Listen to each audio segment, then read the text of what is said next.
Muy bien, chicos. Vamos a hablar de la enfermedad por reflujo gastroesofágico, ¿ya? Para eso es importante definir lo que es reflujo gastroesofágico y lo que es la enfermedad por reflujo gastroesofágico. Dos situaciones totalmente diferentes.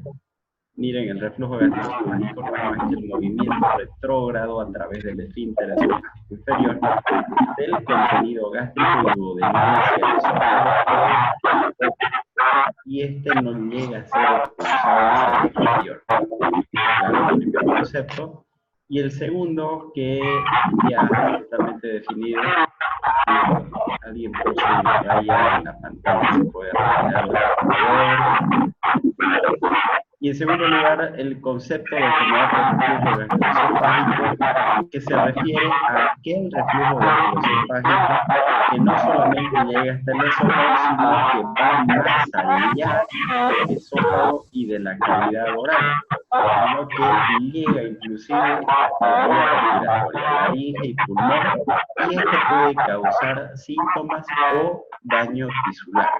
¿Ya? Entonces, este es un concepto que se ha implementado ya desde hace unos 5 o 7 años atrás aproximadamente, y no solamente se refiere a aquel reflujo que llega al esófago o la boca, sino que va hasta la vía respiratoria más. Quédense con ese concepto, por favor, y este puede causar síntomas o daño tisular. Entonces, cuando causa un daño tisular, entonces puede tener pacientes que tienen síntomas sin esofagitis, o sea, solamente es sintomático, sin daño tisular, o pacientes que tienen daño tisular, diferentes grados de esofagitis, con o sin síntomas. Cualquiera de los dos espectros se puede tener. Nuevamente el mismo problema, chicos, por favor apaguen su micrófono para que no haya interferencia con el resto de sus colegas, ¿ya? Entonces, primer concepto bien aclarado, ¿listo? Lamentablemente, cuando hablamos de la enfermedad por reflujo gastroesofágico es como hablar del Iser de Castel, ya que habitualmente la mayoría de los pacientes que vemos son aquellos que ya tienen bastante sintomatología y tienen inclusive compromiso tisular. La mayoría de los pacientes que tienen herpes leve, ya que tienen síntomas leves o esporádicos, o que no suelen requerir asistencia médica, son la mayoría de los pacientes y muy pocas veces son detectados, ¿ya? ¿Para qué? No solo, no con la intención de dar un tratamiento sintomático, sino para influenciar sobre los estilos de vida o las condiciones que pueden acarrear en el futuro de que esa alergia que es leve pueda volverse moderada y muy sintomática, o pueda volverse grave con complicaciones de la esofagitis y más allá. ¿Listo?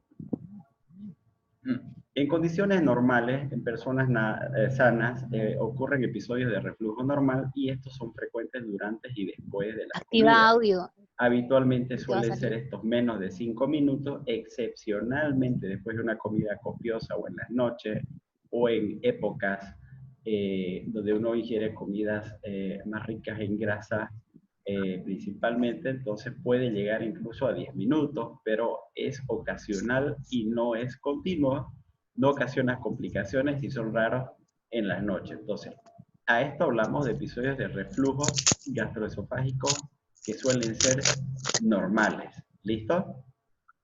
Ahora, un concepto importante para entender los mecanismos fisiopatológicos, ¿ya?, es conocer las barreras antirreflujo anatómicas y las barreras antirreflujo fisiológicas, porque a partir de las alteraciones en estos dos lugares es donde se van a conocer los mecanismos fisiopatológicos. En cualquier estructura anatómica o fisiológica que se altere, vendría a ser un mecanismo fisiopatológico que predispone a la aparición de la enfermedad por reflujo gastroesofágico, sea en su barrera antirreflujo anatómica, ¿no es cierto?, que ya lo hemos visto, está compuesto por 3 estructuras: el esfínter esofágico inferior o cardias, ya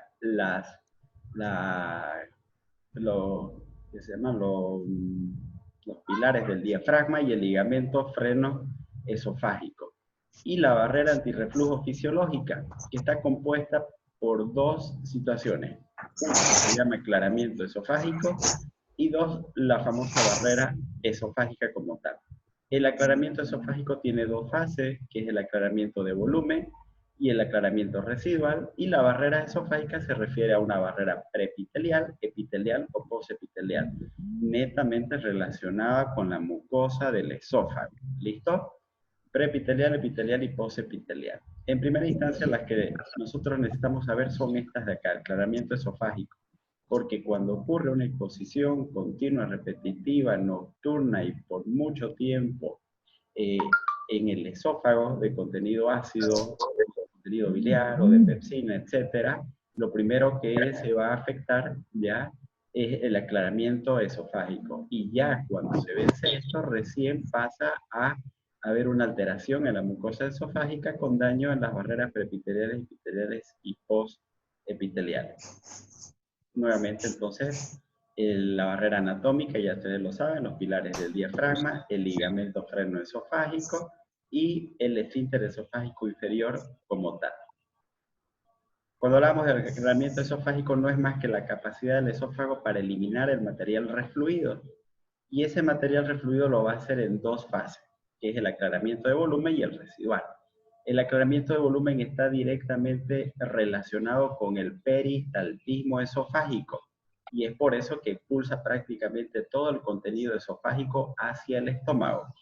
Y en la fase de aclaramiento del ácido residual se neutraliza el ácido presente en el pequeño remanente que queda en la fase anterior, y esto lo hacemos gracias a la salivación. ¿Cuántas personas no han tenido, vuelvo a decir, después de una comida copiosa, después de una borrachera, que agarran y se van a dormir y de repente tienen unas sensaciones de náusea y el contenido gástrico de repente comienza a venirse hacia el esófago, hacia la boca, tienen ese reflujo, lo tragan y después de que lo tragan inclusive comienzan a tragar saliva porque tienen una sensación incómoda, ¿no es cierto?, a nivel del esófago. Ustedes mismos están provocando, ¿no es cierto?, que se produzca la fase de aclaramiento del ácido residual.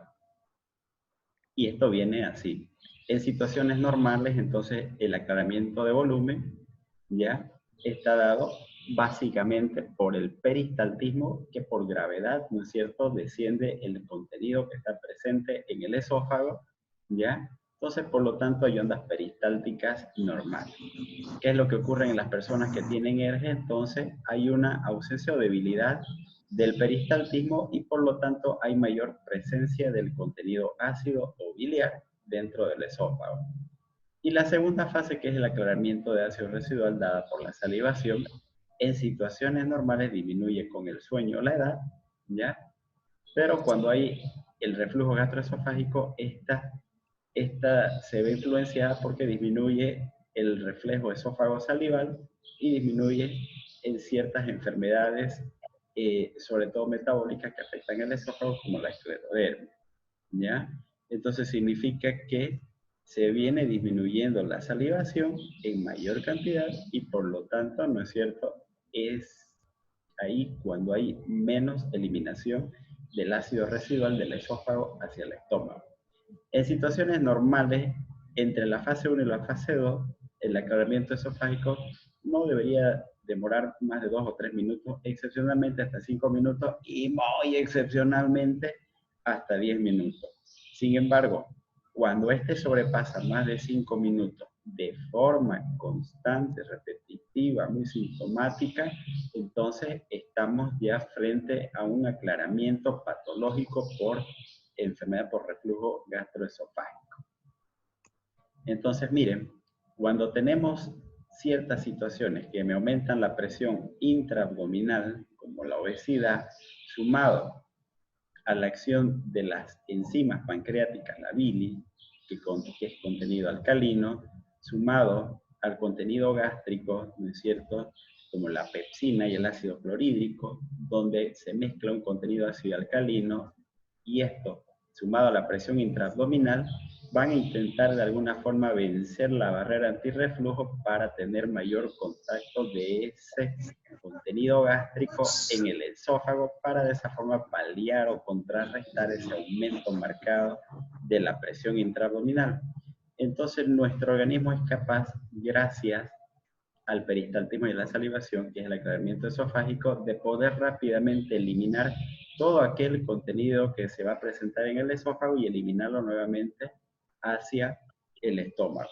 Entonces, por eso es importante las diferentes situaciones que comprometen la presión intraabdominal, las diferentes situaciones que hacen que disminuya la presión del esfínter esofágico inferior, las diferentes situaciones que hacen que disminuya ya el vaciamiento gástrico. Todas esas situaciones que les acabo de mostrar, si se alteraran, entonces son factores que predisponen a que venzan la resistencia de esta barrera antirreflujo y por lo tanto con mayor facilidad todo este contenido ácido y alcalino va a repercutir sobre el esófago y ocasionar en el tiempo daño. La barrera esofágica como tal tiene factores preepiteliales, epiteliales y postepiteliales. Quizás la barrera preepitelial tiene poca importancia defensiva, tiene una capa de moco, bicarbonato y una capa acuosa. La epitelial con una capa estructural y otra funcional con membranas celulares. Hay transporte epitelial, redistribuciones intracelulares, proliferación de capa basal, ya por la penetración sea del ácido o del contenido alcalino, pero quizás los factores postepiteliales sean los más importantes, y de ellos el flujo sanguíneo y el bicarbonato, ya que en situaciones de acidez, en situaciones de quemadura, en situaciones de shock, donde se ve disminuido el flujo sanguíneo o la oxigenación, es donde hay mayor riesgo o predisposición para que ocurran erosiones, úlceras y sangrados a nivel del esófago. O sea, tomar en cuenta sobre todo los factores postepiteliales.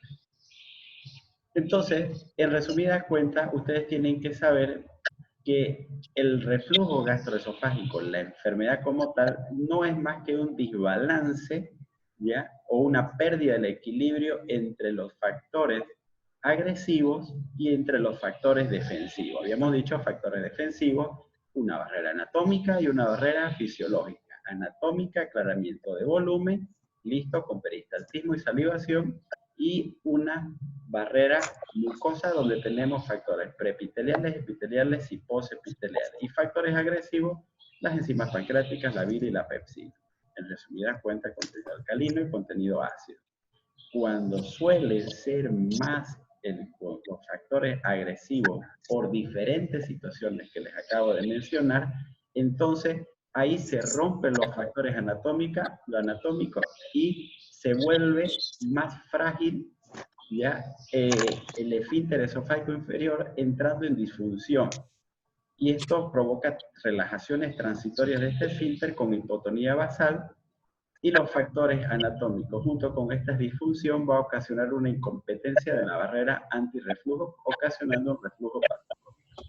Y cuando hay un reflujo patológico ya dejo de no tener RG a tener RG. Y si esto se prolonga en el tiempo, de no tener esofagitis, voy a ocasionar un daño tisular hasta tener esofagitis. Y cuando hay erosiones, ¿no es cierto?, esofagitis, estas pueden ser leves, pueden ser moderadas, pueden ser severas, o incluso complicarse, ¿no es cierto?, y convertirse en un factor de riesgo para un esófago de Barrett. Entonces, a tomar en cuenta, porque todo esto está directamente relacionado con su anatomía y fisiología que les acabo de mencionar. Nuevamente, volvemos a recapitular. Pérdida del equilibrio entre los factores agresivos y factores defensivos. Y en los factores defensivos, entonces, cuando se alteran cada uno de ellos, se convierte en un mecanismo fisiopatológico, ¿no es cierto?, que va a dar lugar a que estos factores agresivos dañen la mucosa finalmente esofágica. Se pierde la barrera antirreflujo, el esfínter esofágico inferior se relaja, hay una pérdida del aclaramiento esofágico, la motilidad esofágica disminuye, se pierde la resistencia de la mucosa esofágica, siendo más frágil para que el contenido ácido alcalino penetre en la mucosa, y por lo tanto hay una mayor sensibilidad visceral al contenido ácido o al contenido alcalino. Entonces, no se olvide cuando se pierde este equilibrio, pero no porque existan simplemente estas situaciones, sino porque existen otros factores de riesgo que están relacionados a que se pierdan la barrera anatómica y fisiológica. Entonces, miren, solamente el contenido ácido y el contenido ácido, junto con la pepsina, ocasionan un daño directo en la mucosa esofágica, ocasionando proteólisis, y estos son los que participan en alrededor del 90% de la ERG. Entonces, cuando hablamos de la ERG, estamos hablando, ¿no es cierto?, de que hay un aumento de los reflujos nocturnos que en condiciones normales no hay. Hay un vaciamiento gástrico lento que en condiciones normales no hay. Hay que ver las sustancias que modifican la presión del esfínter esofágico inferior, sobre todo aquellas que la disminuyen. Si disminuyo mi presión del esfínter esofágico inferior, es más fácil de que el contenido gástrico pase hacia el esófago.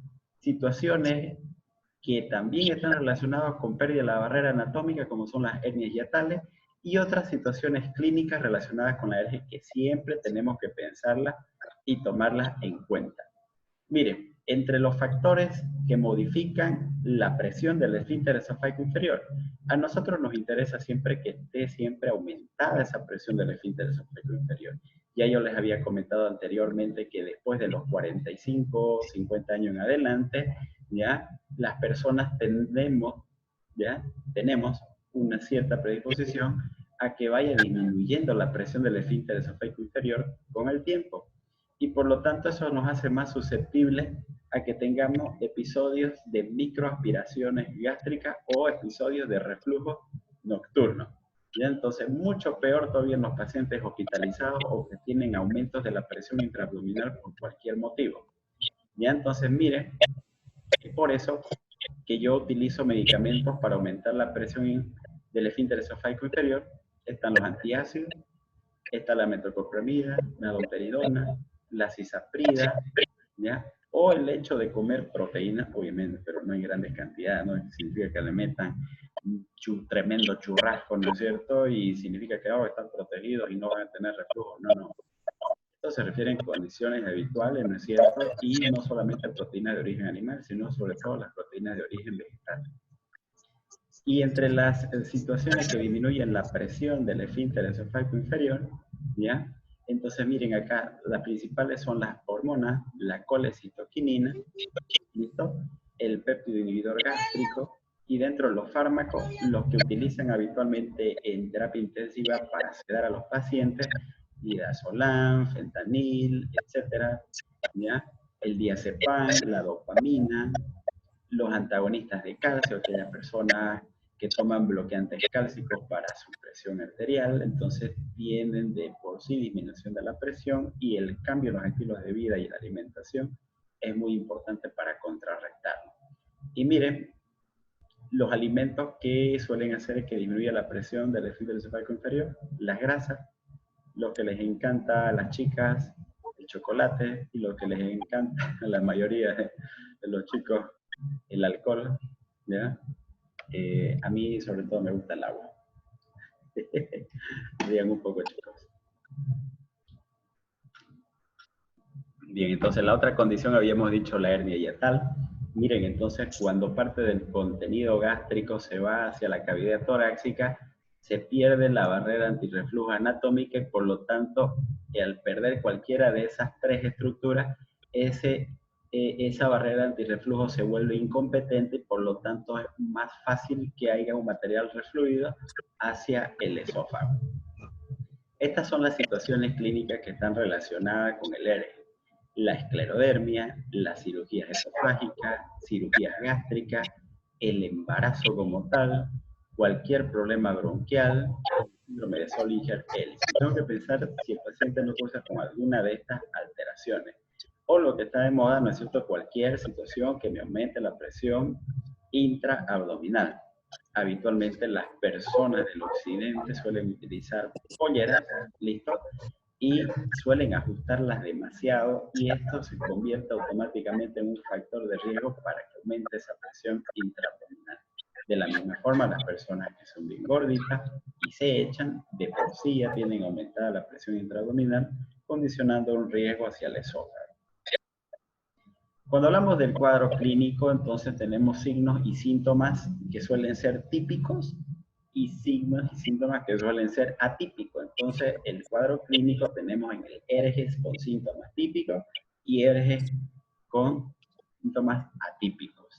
Entre los típicos, vale recalcar la pirosis, que se aprecia en un 75% de los casos, que es la sensación de ardor o quemazón retroesternal.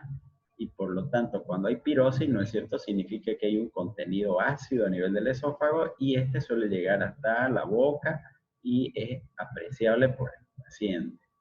Puede haber, por lo tanto, secundario a esta regurgitación, puede haber disfagia u odinofagia y a continuación, esta sensación de disfagia, odinofagia y de regurgitación sumada a pirosis, todas ellas lo que condicionan es un dolor torácico o epigástrico.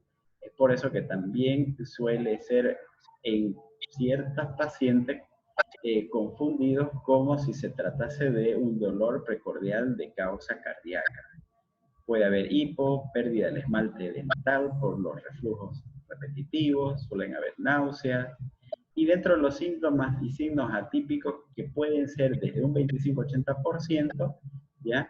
Y que son confundibles con patologías de ese órgano al cual es atacado, ¿ya? Entonces, por lo tanto, se convierte también en un diagnóstico diferencial.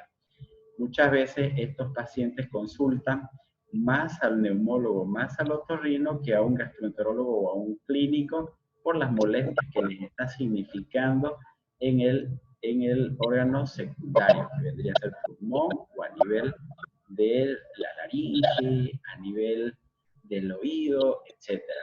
Entonces, miren, a nivel pulmonar se manifiestan con tos crónica, pueden ocasionar bronquitis, asma, o en el peor de los casos, abscesos bronquiales. Los episodios repetitivos, no olvidarse de microaspiración gástrica, también pueden desencadenar neumonías, por microaspiración gástrica, dolores precordiales. A nivel otorrinolaringológico, puede ocasionar laringoespasmo, disfonía, tos persistente, dolor laringio, disfagia, odinofagias, otitis media, etc.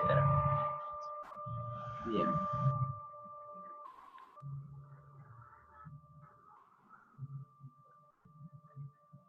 Cuando hablamos de los métodos diagnósticos, entonces no olvidarse que siempre la clínica es más importante que todo y por lo tanto se vuelve en lo más fundamental y en lo que nos va a guiar a qué es lo que nosotros vamos a realizar. Entonces, siempre la clínica se constituye el método diagnóstico principal, en segundo lugar el endoscópico y en tercer lugar el monitoreo ambulatorio del pH esofágico, es lo que se llama la pH-metría. Entonces, si yo tengo la sospecha clínica, tengo que valorar criterios endoscópicos, ¿ya? Y para confirmar mi sospecha de este reflujo gastroesofágico, tengo que solicitar una pH-metría esofágica de 24 horas que se convierte en el gold estándar para diagnosticar. ¿Cuáles son las indicaciones de endoscopía? Si hay disfagia o odinofagia continua, síntomas que persisten o progresan a pesar de iniciar un tratamiento sintomático, síntomas extraesofágicos, que son los que les mencioné, a nivel de pulmón o a nivel otorrinolaringológico, o aparición de síntomas atípicos en las personas mayores de 50 años. No es necesario en presencia de síntomas típicos al inicio realizar una endoscopía, pero sí si hubiesen signos de alarma.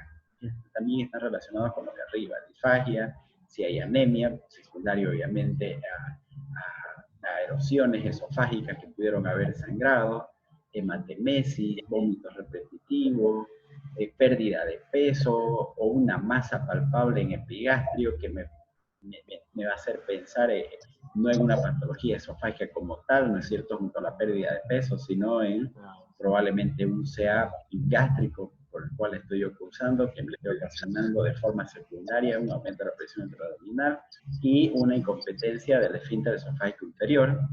En los pacientes con alto riesgo de complicaciones, sobre todo los que tienen comorbilidades y factores de riesgo asociados. Repetir la veda no está indicada en los pacientes sin esófago de Barrett, basta una para poder determinar. Miren, entonces, este es un esófago con una mucosa normal, listo, pero sin embargo, acá ustedes pueden apreciar la fase de salivación, listo. Todo esto es normal. El esófago de Barrett se puede observar en estadios avanzados, ya de las esofagitis graves o severas, donde hay un cambio del epitelio del esófago, ¿no es cierto? Y es cambiado esto por una metaplasia gástrica. Y obviamente cuando el endoscopista ve esto, realiza toma de muestras para biopsia y aclarar la situación. Hay dos clasificaciones endoscópicas que son importantes que las conozcan. Una es la de Savary y otra es la de Los Ángeles. Ambas habitualmente los endoscopistas suelen informarnos, ¿ya? Entonces la clasificación de Savary son 4 grados. En el grado 1 solo hay eritema, el 2 hay erosiones que no confluyen. Que no confluyen significa que no comienzan a abarcar la circunferencia. El grado 3, erosiones que confluyen y abarcan la circunferencia, comprometen todo alrededor. Y el grado 4, cuando ya hay estenosis por la excesiva erosiones de esofagitis que hubo a lo largo del tiempo. Es muy parecida a la clasificación de Los Ángeles. Miren, en esta solamente habla de eritemas, erosiones, no confluyen. Y finalmente, estenosis, en esta habla de 4 grados, el grado A, cuando hay más de una erosión, pero son menos de 5 milímetros, no pasan los pliegues esofágicos que se unen con el esfínter esofágico inferior. El grado B, más de una erosión, pero estos suelen ser más de 5 milímetros, no pasan los pliegues. El grado C, erosiones de la mucosa que pasan pliegues, pero es menos del 75% de la circunferencia del esófago. Y el grado de erosiones de la mucosa que involucra más del 75% de la circunferencia del esófago. Miren, aquí vendría a ser una sola erosión, esta es de más de 5 milímetros, listo, en el segundo grado B. Aquí tenemos 1, 2, 3 erosiones, ¿no es cierto? Más de una, 3, más de una, pero son más de 5 milímetros, ¿no es cierto? Pero no abarca toda la circunferencia tampoco, vendría a ser igual un grado B. Y bueno, una vez entonces yo hice mi evaluación clínica, diagnóstica, con endoscopía, ¿ya? Entonces, al paciente le puedo hacer yo un tratamiento, sobre todo vamos a considerarlo como si fuera un test diagnóstico, ¿ya?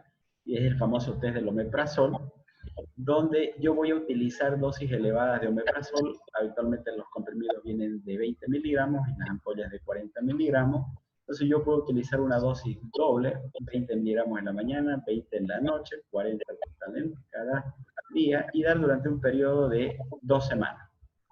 Y hablamos de que es positivo este test cuando se observa una mejoría de los síntomas de un 50-75%.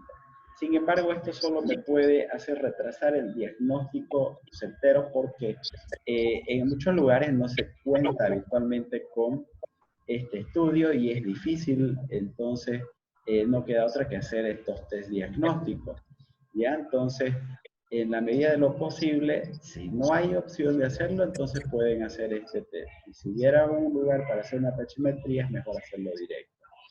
La radiología muy poco se utiliza hoy en día, a no ser de que haya sospecha de una estenosis. Lo ideal es realizar una pH-metría esofágica, donde habíamos dicho que se coloca una sonda por la nariz, ¿listo? Y esto es situado a unos 5 centímetros aproximadamente por encima del esfínter esofágico inferior, y se calcula cuántos episodios de reflujo a lo largo de 24 horas ha tenido y se los cuenta en relación al tiempo y la exposición que haya tenido. ¿Ya? Entonces, habitualmente lo que calcula esto es los descensos del pH esofágico cuando esto suele ser menor a 4 y lo cuenta alrededor del día.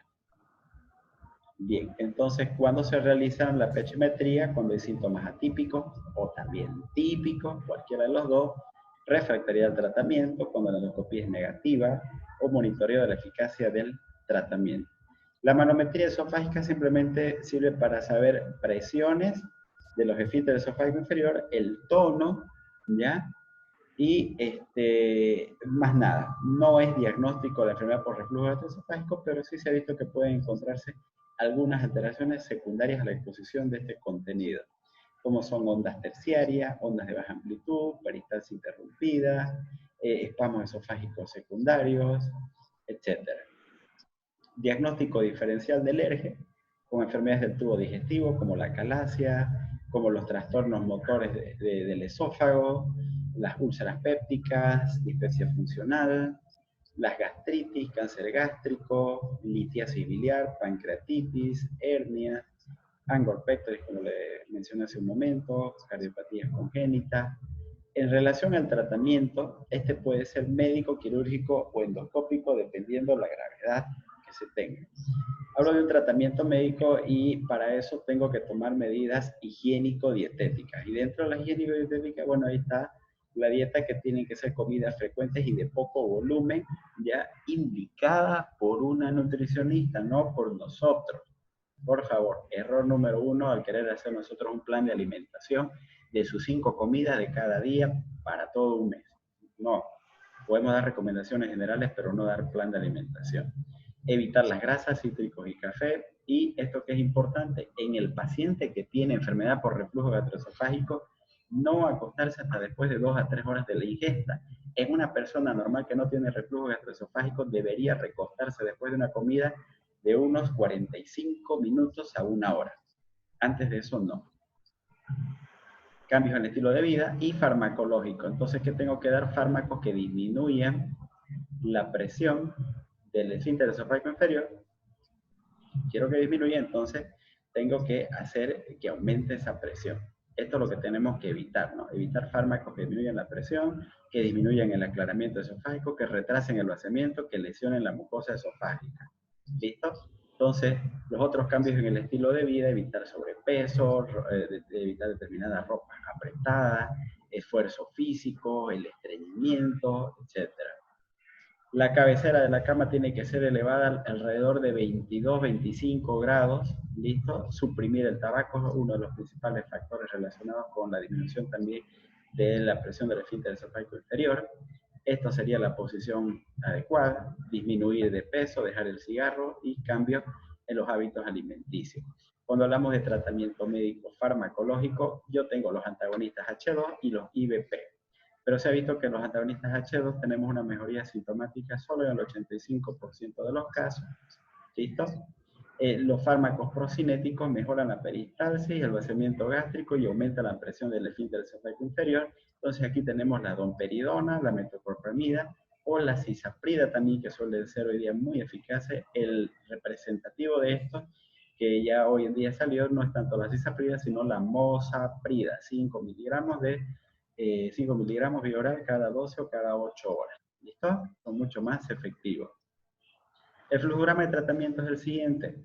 Sin endoscopía o endoscopía negativa, esofagitis, grado A o B, puedo comenzar con anti-H2, una ranitidina o cisaprida. Si persisten los síntomas, en 2 semanas, entonces puedo dar IBP o comenzar directamente con IBP por 2 semanas, ya hasta 4 semanas incluso. Esto es cuando hay ya grados de esofagitis A o B. Si los síntomas persisten, voy a dar por 2 semanas más y si los síntomas se controlan, perfecto, voy a seguir otro esquema. Pero si no controlo los síntomas y se hacen persistentes, entonces realizo endoscopía y reviso los síntomas y realizo una pachymetría. Si tengo una esofagitis grado C o D, entonces ya no es por 4 semanas, por 2 a 4 semanas, sino es por 8 semanas. Controlo los síntomas y vuelvo a mi dosis de IBP normal. ¿Listo? Y realizo una endoscopía para ver si hay algún grado de esofagitis que pueda ser candidato a una cirugía o mantengo mi dosis de IBP normal. Si los síntomas persisten, entonces voy a dar nuevamente dosis doble de IBP por 8 semanas, ¿ya? Y si logro control de los síntomas, me quedo en dosis doble, luego bajo a IBP a dosis normal. Vuelvo a realizar una endoscopía, si esta es negativa, IBP a dosis normal, y si hay esofagitis, en cirugía antirreflujo es lo que hay que valorar. Si persisten los síntomas, pachymetría. ¿Qué es lo que se quiere con este tratamiento? Que si yo utilicé IBP a dosis doble, ¿no es cierto? Con el control de los síntomas, bajar una IBP, los IBP a una dosis normal o dosis mínima efectiva, que es lo que se llama. ¿Listo? El tratamiento quirúrgico solamente es cuando es refractario al tratamiento médico, los que no responden a pesar del tratamiento permanente con IBP, los que tienen esternosis, hemorragias frecuentes o síntomas extraesofágicos. Hay varios tratamientos, están las inyecciones de polímero, aplicaciones esofágicas intraluminal para crearle mayor presión a ese esfínter esofágico inferior, cauterización por radiofrecuencia, todo lo que se quiere, ¿no es cierto?, es volver competente ese esfínter esofágico inferior. Entonces aquí agarro endoscópicamente, se aplica la mucosa esofágica, ¿listo? Y finalmente lo que va a quedar, ¿no es cierto?, es menor diámetro de ese esfínter esofágico inferior con aumento de esa presión y disminución en el tiempo de exposición. Y por último, las complicaciones del ERGE están la esofagitis, la estenosis, las úlceras esofágicas, bronquieras, puede haber broncoespasmo, puede determinar o terminar en una enfermedad pulmonar crónica en el tiempo, o lo que no se desea, que termine en un esófago de Barrett, con cambio en el revestimiento del esófago que puede aumentar el riesgo de cáncer. Muy bien, chicos. Ha sido un tema muy bonito. Espero que les haya gustado, que se haya comprendido. Sería bueno que esto lo vuelvan ustedes a revisar, que lo vean nuevamente el video. Yo este video lo voy a subir a la plataforma para que en el acto repetitivo ustedes presenciar una conferencia sumado a la presentación de los trabajos que han hecho de ERGE, que por cierto han sido muy buenos la mayoría. He quedado muy satisfecho y contento por la calidad de trabajo que han realizado. Yo creo que con eso es más de suficiente para que tengan una consolidación de la información. ¿Listo? Entonces, con esto terminaríamos el tema de ERGE. ¿Listo, chicos?